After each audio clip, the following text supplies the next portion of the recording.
Local media there in Iran reporting that gunmen have opened fire this morning on guards at the country's parliament. The Mehr news agency says 8 people have been injured there. There are also reports that there is a possible suicide bomber inside the parliament. Security forces, of course, at the scene.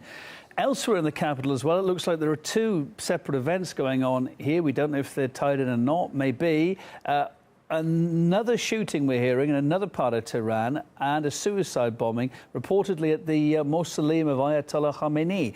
It's believed that 1 person was killed there and a number of people wounded. It's not known at this stage who could be responsible for the attacks. We've got a number of guests lined up for the coming hours to try and get a handle on who it may well be and what the security situation is right now. Of course, the incumbent president's been re-elected there. Hassan Rouhani came back in with a big majority. He'll be very anxious to get a handle on this, and the security services will be anxious to try and get a handle on how it's managed to happen. Now, they've got latest pictures here to bring you from near the building. Which building is that? I don't know. It just says building, where ambulances are taking the injured away. The attack took place as Parliament was in session. Well, that's near the parliamentary building then. Video's been posted online too, showing people fleeing from the Iranian parliament as well. That was shortly after the shooting. I think we can bring that to you right now.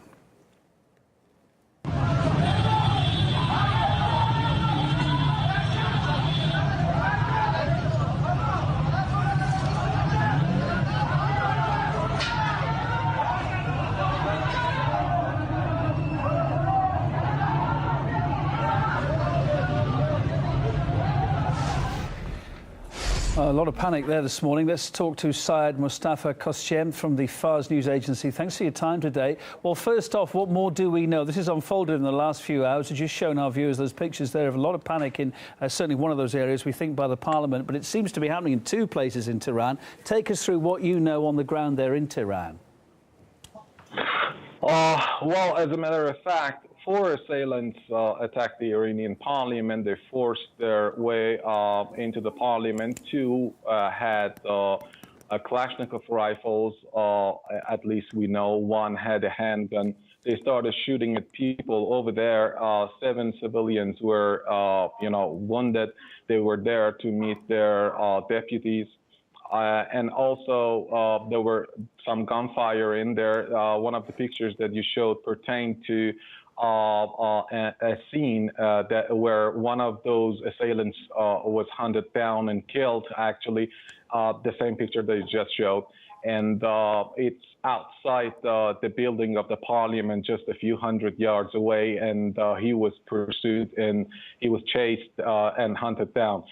In the meantime, 4 other assailants in a separate incident, but might be related, of course, at the mausoleum of the late founder of the Islamic Republic, Imam Khomeini. They attacked the shrine, but not inside the shrine.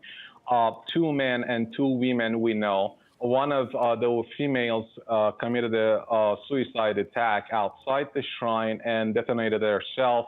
And as far as we know, 2 have been wounded in that attack. But of course, there are coming, some pieces are coming out showing that 1 or 2 might be killed in that incident. A third assailant at the tomb of the late Imam was a male who swallowed a cyanide capsule and committed suicide.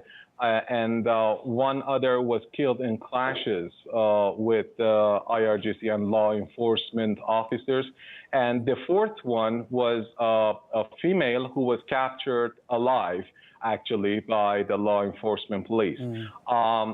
So far, we know that 7 to 8 people have been wounded at the parliament incident. Another one, we are not sure, but it's been said that at least 1 or 2 have been killed at the parliament incident, including one of the guards, IRGC guards, at the parliament incident. Yes, Syed, what about those initial reports that could have been a possible suicide bomber inside Parliament? Do you know anything about that? Has that been dismissed? Has it been confirmed? No, it was dismissed, actually. It was stated that at the mausoleum of Imam Khomeini, there was a suicide vest that was detonated. Another one was found by the IRGC in there and defused. And, the initial, the terrorist alert went high since early this morning.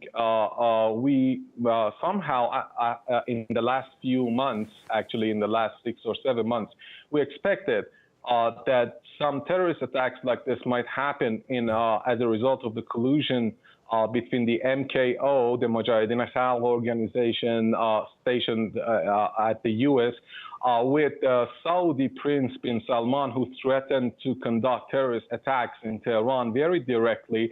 And they had meetings in Paris several months ago, unfortunately, and in the open. I mean, everybody could see that. They wired the pictures and photos, and they released it through the media.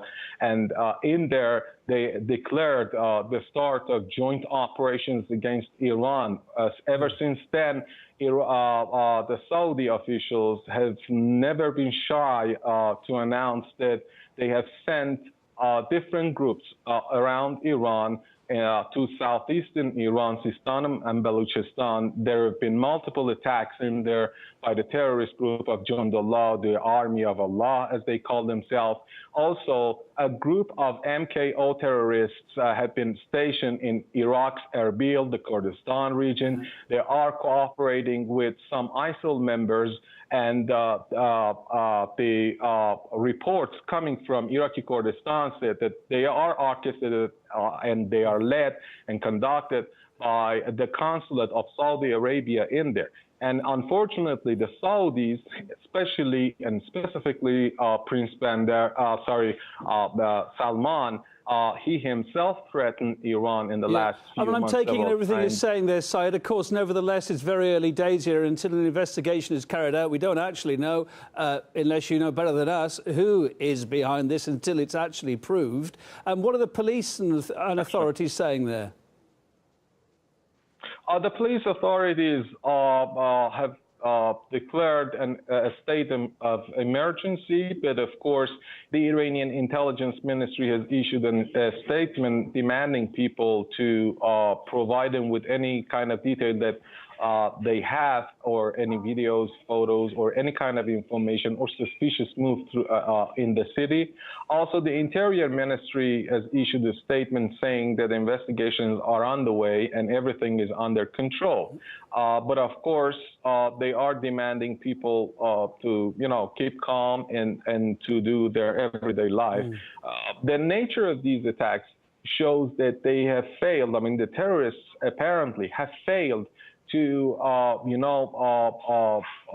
open their ways into very specific targets, high-value targets, to target them. So the way that they have attacked these two places shows that one outside the shrine, the other one at the hallway at the beginning of the building, the one on the right-hand side that you just showed is the Parliament building. It was at the beginning of the hallway, and they couldn't force themselves into the building, into the floor of the Parliament. That's the same picture that you're now, broadcasting. It shows that they just wanted and intended to do multiple terrorist attacks, no matter what happens, because after two of them escaped the Parliament building, they started shooting people in the streets. The same happened at the mausoleum of Imam Khomeini in southern Tehran. They started shooting people after escaping the scene. I mean, the one that could escape there, the two. And it shows that the major objective of these two operations has been disturbing security in the Iranian capital. Is the situation, Syed, as far as you know it now, is this still a live situation, or are both these areas under control? Are things under control there now? At the scene in southern Tehran, at the shrine of the late Imam, it's under control. Everything is finished. And as I already explained, one female assailant has been captured. Another one detonated herself. A third one that was a male has been shot dead. And a fourth one committed suicide by swallowing a cyanide capsule. So everything is under control in there. Two suicide lists were there. One was detonated by the female assailant. The other one was defused by the IRGC and law enforcement police. And to be clear, at the Parliament, there are still some. Yes. Yeah, no, I was going to say that Carry on, sir. Yes. Okay. And the parliament scene, unfortunately, there are still reports coming out that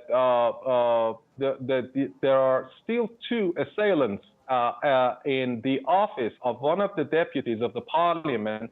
Still, the exchange of fire continues in there. But of course, my information is until 10 minutes ago since we started this interview, actually. So the main focus of what's happening now in Tehran is in the Parliament building. We don't know if any hostages have been taken. There were some initial suggestions of that. We don't know that at the moment. As far as we know, no one killed at the moment, yeah?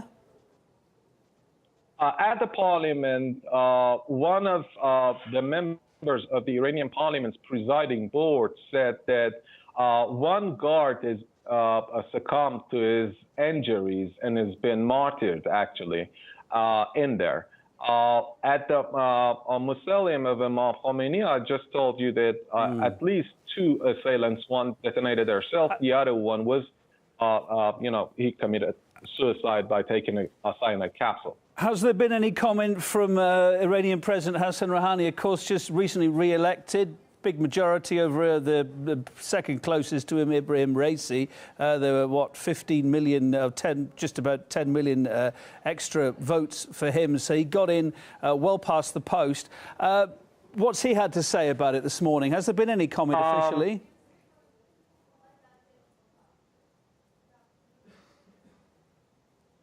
I think we've lost the connection to you, Saeed. Said, if you can hear us, thanks ever so much for your time there. We'll let you get back to your ear to the ground there, maybe update us later. Saad Mustafa Koschem, English editor-in-chief of the Fars news agency. We'll bring up speed on that. Say, it seems to be a live situation ongoing there. There were two areas affected. It now seems to be the main focus of attention on the Iranian parliament. There one security officer dead. It's still a hot situation. These are latest pictures through from Tehran this morning. As you can see on your screen, Iranian media saying one guard has died there. Another shooting reported at the mausoleum of Ayatollah Khomeini. That is now under control. We still need to get a handle. Saeed had his thoughts on who he thinks may be behind this. That's still all of it to be officially confirmed by police. Of course, the investigation is still very much into its early days. You want to stay across this story? You can, RT.com.